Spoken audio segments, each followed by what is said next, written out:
Yes, so magandang gabi po ulit.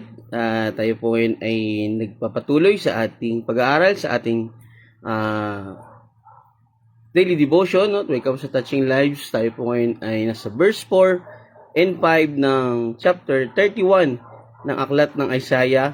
At dito nga po ay tayo ay magsasama-sama muli at samahan niyo po ako. Tayo muna ay manalangin. Ama, maraming salamat po sa gabi ito sa patuloy na biyaya ng buhay, ng kalakasan at ng karunungan na patuloy naming ibinabahagi sa iba. Naway ikaw po ang manguna sa aming gawain, lalo-lalo na sa aking pangunguna sa gabi ito ng talata na aming talakayin mula sa iyo ay maunawaan ng makikinig at ng aking mga kapatid sa Touching Lives at ang aking pamilya na kayo po ang magbukas ng kanilang mga puso. Ito'y kanilang maunawaan at ito'y maipamuhay at ito ay mas makilala ka pa nila, Panginoon. Ito ay mapagbigay sa iyo ng kaluguran at ng kapurihan, Panginoon. Tinataas po namin ito sa ngalan ng iyong anak na si Jesus. Amen. Yan, so magandang gabi po. Tayo po ngayon ay magpapatuloy sa chapter 31 ng aklat ng Isaiah. At dito nga po ay kahapon ay natalakay natin ang verse 2 and 3. No? At dito ay tutukoy pa rin to sa tema ng pagtitiwala sa Panginoon, pagtitiwala kay Yahweh, at hindi sa lakas ng anumang material o ng lakas ng makamundong bagay, no? Maalala natin na ang Jerusalem ay hinangad nila ang proteksyon or umasa sila sa proteksyon ng Egypt. Dito nga po ay makikita natin na parurusahan ng Panginoon ang Ehipto dahil hindi nila binigyan ng kahalagahan ang presensya ng Diyos, at ganoon din sa magtitiwala dito. Sa verse 2 ay tungkol sa karunungan ng Diyos at alam niya lahat ang ginagawa niya at ang kanyang pagpaparusa sa Ehipto dahil nga dito ang papadala nga siya ng mga salot, no? Dito ay ang kapangyarihan ni Yahweh ay hindi niya hayaan na manatili ang mga ganitong pamumuhay. At dito ay patuloy tayong pinapaalalahanan sa kapanahunan natin, tayo ay patuloy na magtiwala sa Panginoon. Sa verse 3, ang pagsasaad na hindi Diyos ang mga Ehipto, no? At dito nga po ay bababagsakin niya ang bansa dahil sa kahuwaran ng karunungan na sila ay hindi matitinag. Subalit alam natin na ito ay pansamantala lamang. At tayo ay sa pagpapatuloy ng ating pag-aaral sa gabing ito. Magandang gabi po sa lahat ng mga nag-join. Hindi ko nakikita kung sino yung nag-join, no? Pero mamaya siguro sa replay. Welcome po lahat. Siyempre, kapatid Lester Amugi, siyempre kapatid ko sa pag-uukay. Magandang gabi kapatid. Tayo ay sana yung matatili at tayo sabay-sabay mag-aral, no? Sa verse 4, makakaalala natin dito, sinabi dito, ito ang sinabi sa akin ni Yahweh. Walang makakapigil sa akin sa pagtatanggol sa bundok ng Sayon. Kung paanong ang leon ay hindi mapipigil sa paglapa nito sa kanyang biktima. Kahit pa magsisigaw ang mga pastol, kaya't sa pagdating ni Yahweh na makapangyarihan sa lahat ay walang makakapigil upang ipagtanggol ang Sayon at ang mga burol nito. Sa King James Version, for thus hath the Lord spoken unto me, like as the lion and the young lion roaring on his prey. When a multitude of shepherds is called forth against him, he will not be afraid of their voice, nor abase himself for the noise of them. So shall the Lord of hosts come down to fight for Mount Zion and for the hill thereof. So dito ay hinalintulad ng Panginoon ng kanyang sarili sa isang walang takot na leon, no? Sa isang walang takot na leon na determinado at hindi matatakot sa mga pastol o sa mga lalaban sa kanya. So walang makakapigil kay Yahweh, isang linya na nagpapahayag sa atin na isang authority, no? Isang lakas o makapangyarihan na Diyos. So walang makakadlang o makapagpahinto sa kanya laban sa pagprotekta niya sa kanyang bayan. So magandang gabi po kay Ma'am Gina Sagun, magandang gabi po. Tayo po ay sama-samang mag-aral. Yan. So hindi na naisin ng ibang makakabasa nito na kalabanin pa si Yahweh. No, tayo ba sa panahon ng Israel, sa panahon ng Ehipto ay makita natin na iniligtas, no? Hindi lahat hindi ito tumutukoy sa buong Israel. Ito po ay sa mga remnants or mga naiwang bilang, no? So magandang gabi Kyle, kay Katkat, no? Magandang gabi sa akin na kapatid ko from Pampanga.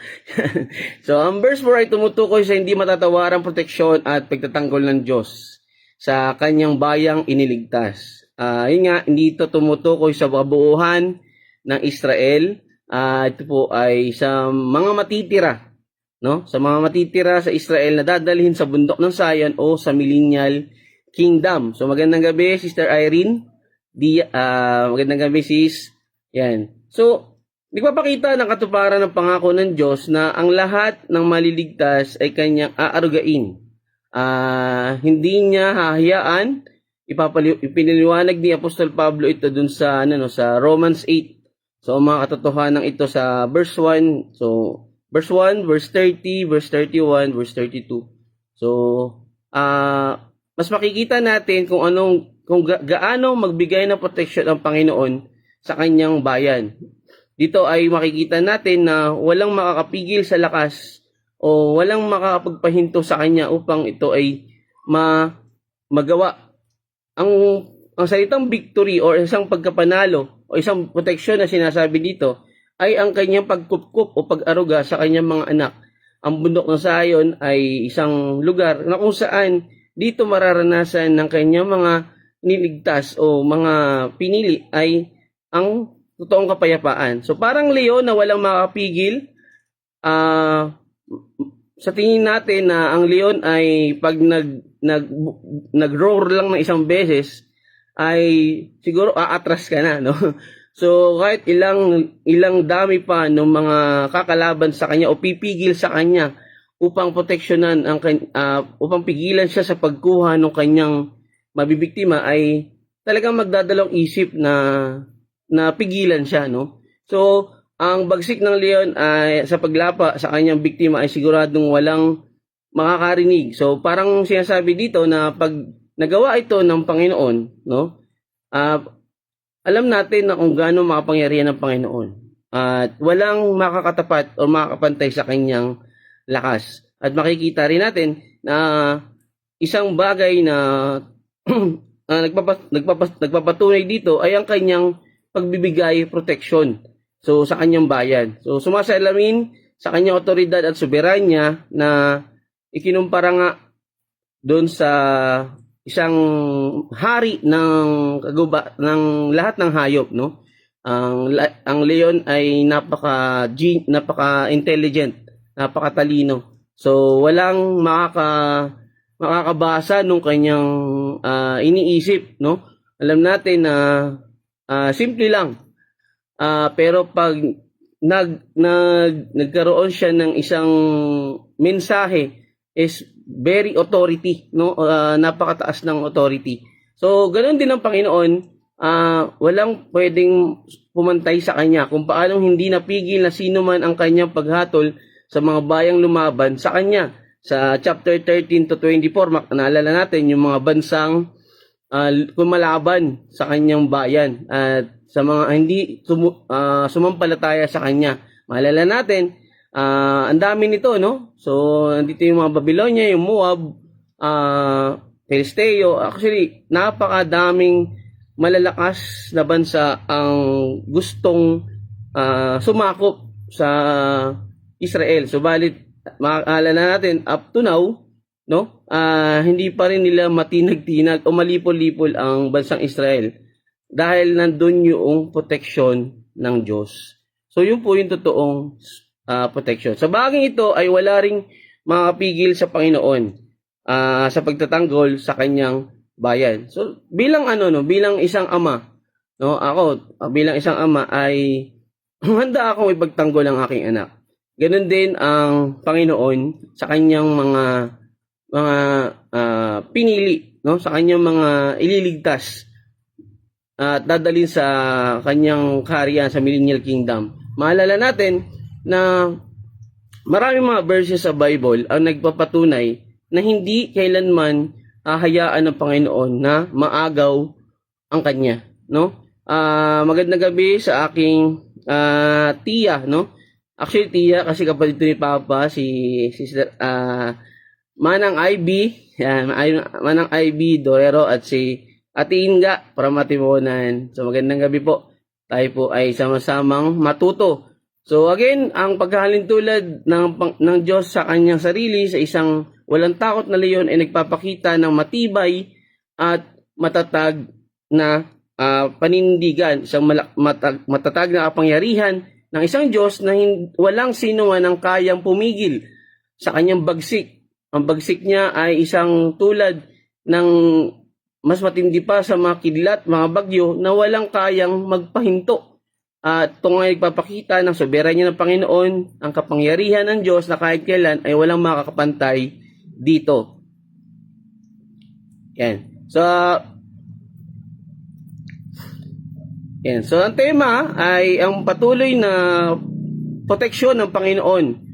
Proteksyon na ibibigay ng Diyos sa kanyang bayan. Ang dalawang talata ay patuloy na ang talatang ito ay nagbibigay lalo ng kasiguraduhan na sa darating na panahon ay dadalhin at hindi hayaan ni Yahweh na mawala sa kanya ang kanyang bayan, ang kanyang mga totoong nananampalataya sa kanya sa ating kapanahunan. Tayo po na totoong mga kumikilala at nananampalataya sa Diyos ang mga makakasama doon. So, kaya tayo mga kapatid ay mag-assess palagi. Tayo ba ay totoong nananampalataya sa Panginoon? Tayo ba ay totoong may relasyon sa Diyos? Baka kilala lang natin ang Diyos pero hindi niya tayo kilala. No? Sa Mateo 7:21 to 24. So, isa mga verses na matinding kinatatakutan ng karamihan, no? Na ayaw harapin ng iba at nagbibingi-bingihan, nagde-deny. But again, dito po isang proteksyon ng Diyos na hindi kayang sirain or kayang pigilan ng sino mang kaaway, no? Makikita natin sa karamihang mga sitwasyon, ako sa pagpapatotoo ko, marami na sitwasyon sa buhay ko ang pinotektahan ako ng Panginoon mula sa kaaway, no? Alam natin kung sino yung kaaway na to at ito nga po ay tunay na hindi mo mapipigilan, but again, ang Diyos lamang po ang kayang pumigil dito. Tao lang po tayo pero may Diyos tayo na matatag at matibay na hindi kayang mapigilan. Salamat, magandang gabi po, Pastor Landing. Yan, magandang gabi po. Siyempre sa tito ko, Kuyante Formigones, yan, isa rin pong pastor from Macalelon. Yan, magandang gabi po, sama-sama tayong mag-aral. So, napakaganda po ng ating pag-aaral dahil ang patuloy na proteksyon ng Panginoon ay nananatili up to now, no? Mula sa panahon ni Isaiah hanggang sa kapanahonan natin. Maraming tao ang hindi nakakaunawa sa bagay na to. But again, malinaw na pinapakita ng Panginoon na tulad ng isang ama, mahal na mahal niya ang kanyang mga anak. Hindi niya to hahayaan na may mangyaring masama, no? Kahit naman sa atin, si Pastor Dom, ama yan, lahat ng mga ama dito, no? Paano pa kaya ang Diyos na siya ang tunay na sa atin ay lumikha, na tayo ay patuloy niyang minamahal, matibay na pader. Ito yung pader na proteksyon ng Panginoon na walang makakabasag, walang makaka-break, no? Sa panahon natin, yung iba is ginagawa itong katatawanan dahil di mo naman nakikita ang Diyos mo, no? Pero actually, pinakamatibay sa lahat is the spiritual protection, no? Bakit marami ang patuloy na nagpapakamatay? Kasi walang relasyon sa Panginoon, walang presensya sa Panginoon, no? Simpleng problema, no? Kikitilin ng buhay, simpleng bigat, napaka-simple po, no? Pero isang part ng puso natin ang hindi kayang punan ng kahit sino man, kundi ang Panginoon lamang, no? Ito yung totally satisfaction sa kabila ng kabigatan na nararanasan natin sa sobrang kahirapan, sa sobrang bigat o pagkalugmok, ay hindi tayo nagkakaroon ng totally anxiety. Nagkakaroon tayo ng normal na konting anxiety. Honestly ako po, pag nagkaroon ako ng konting problema, ay talagang aligagana po ako, no? Iyamot na ako, bad trip na ako.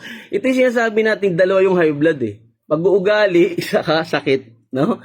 So, yan, si Pastor. So, ang pagmamahal ng Diyos ay pinapakita ng pagmamahal ng magulang sa anak. At, yun nga, meron akong 3 babae na anak na sabi ko, pag nalaman ko na pinayak ng isa sa mga asawa nila, ay lagot, no? So, makikita natin yung proteksyon ng isang ama sa kanyang mga anak. At again, yun nga, no, simpleng bagay, bakit tayo madaling mabad trip or mabagabag? Kasi, simple lang, no? Wala tayong banal na protections mula sa Panginoon. At ito yung totoong makapagbibigay sa atin ng hindi mapipigilan o mababasag na protection. So, magandang gabi sa aking kapatid, Alvin Marquez, siyempre, from Manila, no? Sa brotherhood po namin sa True Close at Timonan, siyempre. Misyo kapatid, sama-sama tayo manalangin. So, sa pagtatapos ng talata, pinapakita dito sa verse 4, ang tibay at kapangyarihan ng Panginoon. Ang soberanya niya, ang kanyang kapangyarihan na hindi kayang tapatan ng sino man. Ang Panginoon ang makapangyarihan sa lahat. Siya rin ang gumawa sa atin. At dito ay makikita natin na wala tayong ibang kakapitan kundi ang Diyos. Isipin mo, kung ikaaway mo ang Diyos, kinalaban mo ang Diyos, kanino ka magjo-join? Hindi ka kakampihan ni Satan. Hari nga ng hari nga ng kasinungalingan yan. Pero kung kakampi mo ang Diyos, sigurado ang tagumpay. Ito yung sinasabi nating tagumpay sa buhay na walang hanggan. No? Kaya mga kapatid, kung tayo ay nagdadalawang isip pa, huwag na tayo magdalawang isip kasi siguro talaga ang factor is yung mga community, na environment, yung nakalakihan. Ako 31 years akong RC pero hindi ko natutunan to, no? Ang natutunan ko lang homily. No, sorry pero yun yung the real talk yun eh. Good evening, brother. This is the real talk, no? Ano lang matututunan ko? Homily, practical, minsan hindi pa tugma sa verse na binasa. Pero dito po, no, papakita ng Panginoon kung sino siya. Ipapakilala ng Panginoon kung sino siya at gaano siya magbibigay ng totoong pagmamahal sa atin. Okay? Sa verse 5,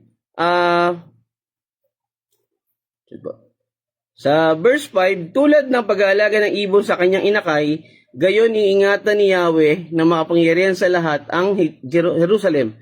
Pagtatanggol niya ito at ililigtas, hindi niya ito pababayaan. Sa King James Version, sa English, as birds flying, so will the Lord of hosts defend Jerusalem. Depending also, He will deliver it, and passing over, He will preserve it. So, tulad ng isang umaaligid na ibon na may matibay na kapit sa kanyang maliit na anak, na handang gawin ang anumang kinakailangan para sa kanilang kaligtasan, ay ito yung sinasabing handa niya ibigay ang kanyang buhay para sa kanyang pagmamahal sa kanyang mga anak. No? Ang proteksyon ng Diyos sa kanyang bayan Israel ay nagpapakita ng tunay na pagmamahal nito sa kanyang bayan. Bilang isang ama, ganun din yung gagawin natin. Mas isa sa alang-alang, mas bibigyan natin ng kahalagahan yung buhay ng ating mga anak.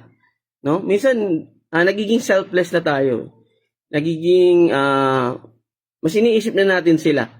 Nung binata pa ako, siyempre, sarili ko pala iniisip ko. Pero nung nagkaanak na ako, wala na. Halos hindi na ako makabili ng boxer. No? Kasi mas priority ko yung pangangailangan ng bata. So, ganun. No?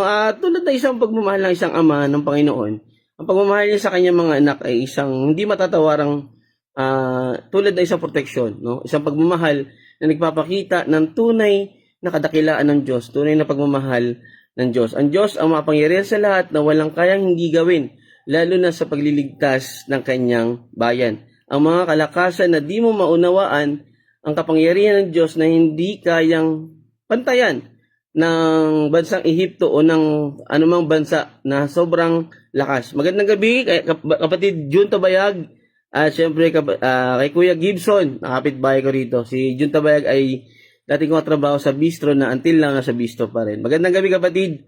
Yan. Salamat sa pagmamahal ng magulang sa kanilang mga anak. Yan, sabi ni Pastor Nanding. Magandang gabi rin, kapatid Sherwin Agarano. Yan, so, kaya ang anumang bansa ang makalaban ng Israel, maalala natin, no? Sa nagdaang panahon, hindi nila mapatumba ang bansa. Samut-saring nakapaligid na bansa ang kumalaban dito. Pero bakit nananatili pa rin nakatayo ang Israel? Bakit? Kasi nandun po ang totoong proteksyon ng Panginoon. Sa mga kalapit na lugar, no? Makita natin, buhay pa rin, nakatayo pa rin, matibay pa rin, na naninindigan. Kasi tulad sa ating mananampalataya, ang tunay, magandang gabi kapatid, sama-sama tayo mag-aral. Sa mga tunay nagtitiwala sa Kanya, totoong mananampalataya, na tayo mga mananampalataya, no? Hindi niya hayaan tayo ay mapahamak na Kanyang mga anak. Sa anumang laban, sa mga anumang suliranin sa buhay, hindi niya tayo hayaang matalo ng kaaway. No? Tulad sa nangyari sa akin, sa sitwasyon ko, hindi hinayaan ng Diyos na matalo ako ng kaaway.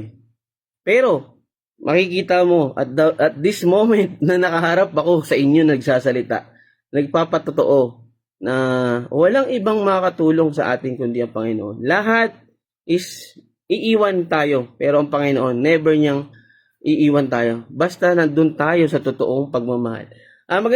Good evening to my nephew, Lucas Field. Good evening, magandang gabi, kuya.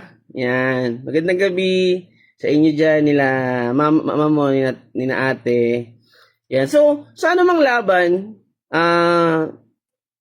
sabi ko nga kanina, kung kampi mo ang Panginoon, sigurado ang pagkapanalo mo. No?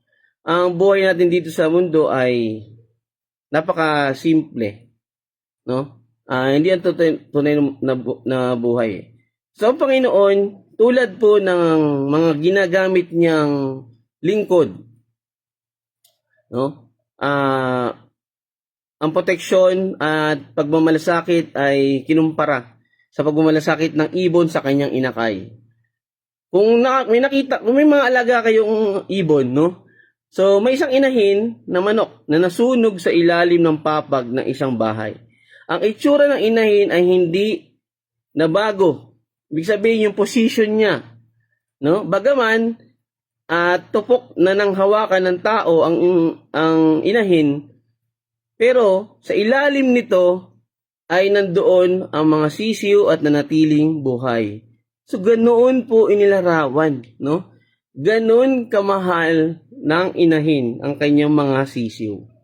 Ganoon na proteksyon na buhay, ibinigay ng inahin ng kanyang buhay, hinayaang masunog ang kanyang sarili para sa kapakinabangan ng kanyang mga sisiw. So, sa praktikal na paglalapat, ang buhay ng isang lingkod ng Panginoon, guro, pastor, may mga ganitong pananaw na pag-ibig at pagmamalasakit. Gagawin lahat para may pagtanggol lamang ang kanyang mga kawan, ang kanyang kongregasyon, o mga tao sa iglesia.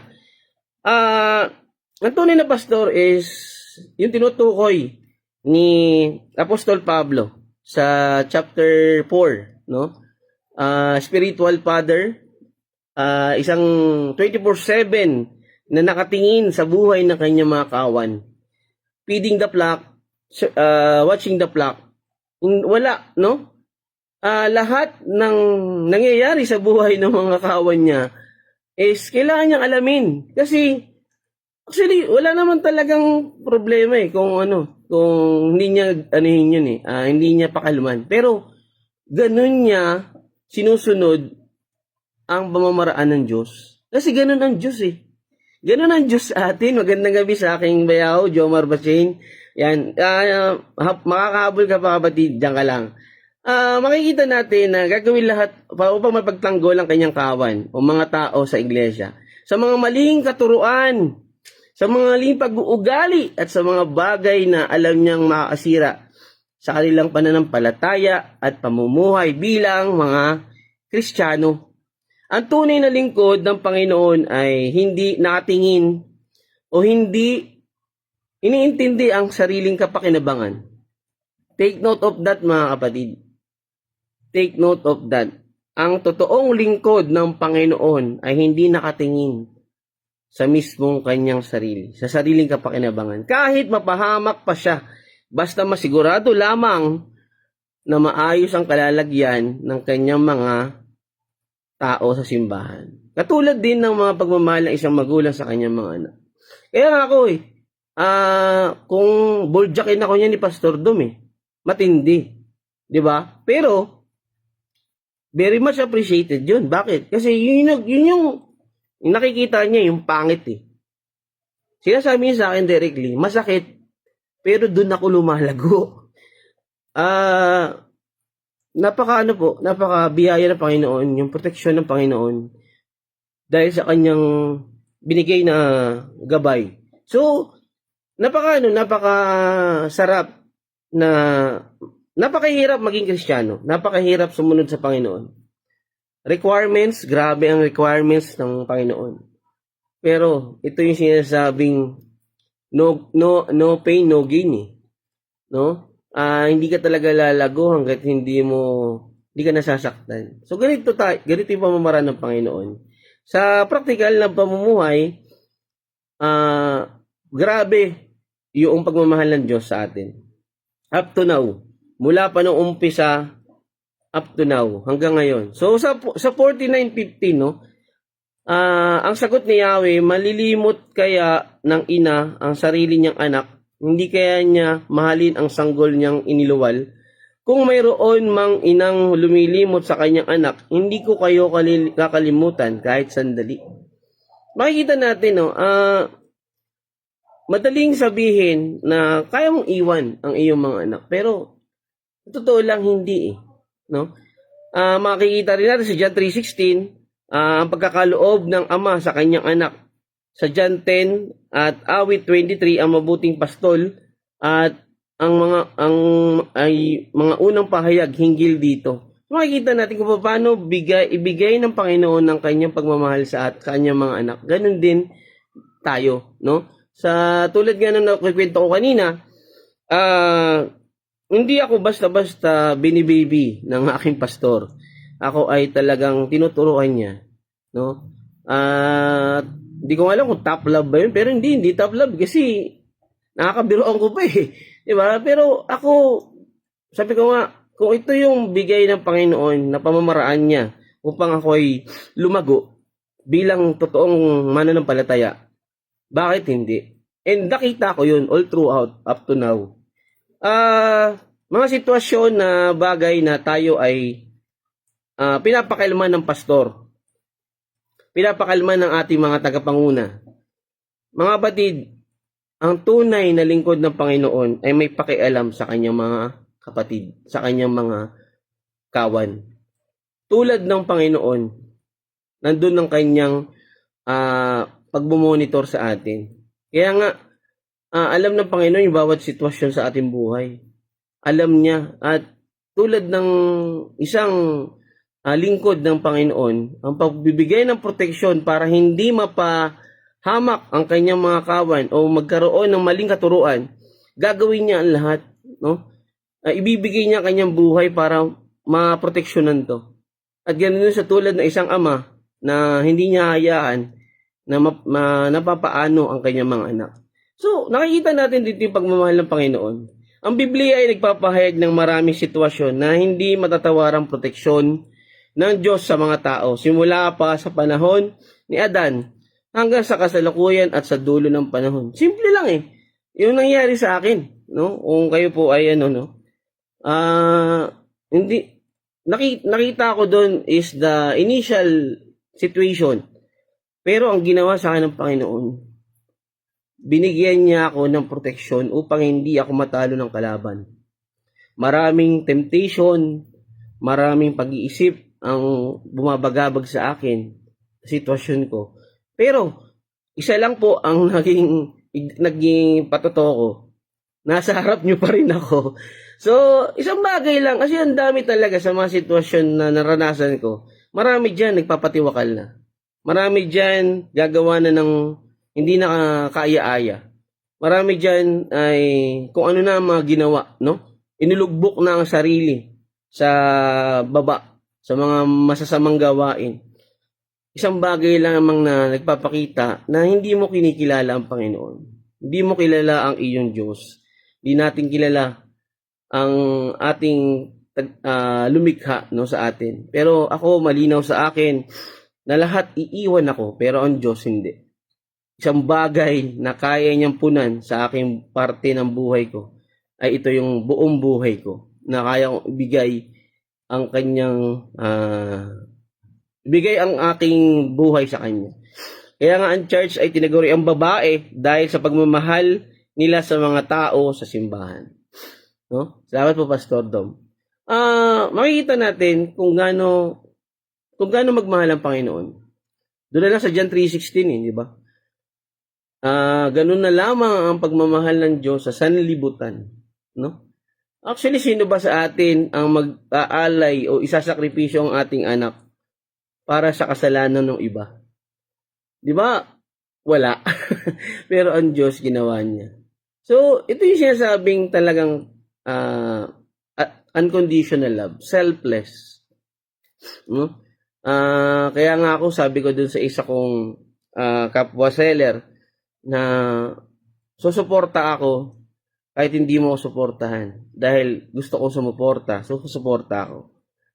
No? So that's giving eh. You know, hindi mo na iniisip na uy, sumuporta ka naman kasi sinuportahan kita. So, yung pagmamahal ng Panginoon sa atin is very unconditional. So tayo po ay pinapaalalahanan sa bahaging ito sa ating pag-aaral sa verse 4 and verse 5 na makikita natin gaano tayo poprotektahan ng Panginoon. Tulad ng isang lingkod na paano niya protektahan ang kanyang mga kapatid sa simbahan ay makikita natin ito yung paglalarawan ng tunay na isang protektor na hindi matitinag, hindi mababasag ng kahit na sino man. Sabi ko nga, once na ang kalaban mo ay ang Diyos, wala ka na ibang pupuntahan. Pero kung kakampi mo ang Diyos, sigurado ang iyong tagumpay. So tayo mga kapatid ay patuloy na kumilala sa Panginoon. Hindi sapat ang sumimba lang. Hindi sapat ang makinig lamang ng mensahe. No? Samahan po natin ng aral. Samahan natin ng dasal na hindi lamang pang sariling dasal. No? Kundi yung paglago ng lahat ng ating mamahal sa buhay. Samahan natin ng pag-unawa dahil hindi sapat ang pag-aaral lamang kung walang pag-unawa. At samahan natin ang pamumuhay. Samahan natin ang paglalapat ng aplikasyon sa ating buhay dahil hindi sapat ang aral lang, hindi sapat ang naunawaan mo lang at hindi mo ipanamuhay. Magiging lason po yan. No? Ito po yung pinagmumulan ng kayabangan. So dapat maipamuhay, huwag tayong maging tulad ng puno ng igos na puno-puno lang ng dahon pero walang bunga. So again, ang pagmamahal ng Panginoon ay hindi natin matawaran, hindi natin masukat. Pero isang patunay lamang sa ating buhay na ang Panginoon ay hindi tayo pababayaan. Na tunay na mga anak, na tunay na nagtitiwala at sumasampalataya sa Kanya. Dahil ang Panginoon ay ang makapangyarihan sa lahat. So yun lang po mga kapatid ng ating pag-aaral. Sana po ay tayo ay minatutunan sa ating pag-aaral yung gabi at ito nga po ay isang bagay lamang na actually naluwa-luwa na ako kanina kasi talagang very relate ako. Ganun din sa sitwasyon sa panahon ngayon. So nagpapasalamat ako sa mga taong nag-join ngayon. Nagpapasalamat ako dahil sinamahan niyo po ako na mag-aral. Sinamahan niyo ako na sabay-sabay tayong maunawaan natin ang mensahe ng Panginoon sa gabing ito. At bukas tayo magpapatuloy sa verse 6, no? So yan po, available na po ang mga nakalipas na pag-aaral. Siyempre sa Touching Lives Christian Church Facebook page. Ganoon din, alam ko sa YouTube mayroon na rin, no? Pwede niyo pong i-PM si Pastor. Pero na-share ko na po yun dito sa aking profile. So, pwede niyo pong i-add ang Touching Lives Christian Church. Nandun po lahat ng pag-aaral. Makikita niyo po doon, no? Ang mga nakalipas na pag-aaral. So, samahan niyo po ako manalangin tayo ay sa ating pagtatapos. Panginoon, maraming salamat po sa gabing ito, sa karunungan na binigay mo sa amin, sa proteksyon na binibigay mo sa amin, sa patuloy na biyaya na kailanman ay hindi matitinag, hindi mawawala. Maraming salamat, Panginoon, sa mga tao na kasama ko ngayong gabi, lalo na ang mga kapatid ko, ang mga mahal ko sa buhay, ang mga kamag-anak ko, ang mga makapanood pa nito na aking patuloy na pinapanalangin, ang aking pamilya, aking mga anak, ang aking patuloy na dinadulog sa iyo na makilala ka nila dahil ikaw lamang po ang totoong makapagbigay ng proteksyon. Hindi ang mga material na bagay, hindi ang mga pansamantalang lakas dito sa mundo. Tinataas po namin dito, Panginoon, sa ngalan ng iyong anak na si Jesus. Amen. Maraming salamat po. Yan, available na po sa GC ng Touching Lives, no? Ang mga is isesend ko na lang po dito sa aking Facebook account ang link, no? Pwede niyo pong i-check sa lahat ng mga gusto pong matuto, no? Ipamuhay natin ang ating mga natututunan, hindi lamang natin ilagay sa ating utak, kundi ito ay maipamuhay maging bunga at mapagbigay tayo ng kapurihan sa Panginoon. Salamat po. Salamat po. Pastor Dom, Sister Irene, Ate Alma, Pastor Nanding, sa lahat ng mga kapatid ko na nabanggit ko kanina. Maraming salamat mga kapatid. Ma'am Nina, Ma'am Nenen, so, magandang gabi po. So tayo po ay magsama-sama muli bukas. Maraming salamat. Bye-bye. Bye-bye. God bless. God bless. God bless po. To God be the glory. Diyos na papulit parangal.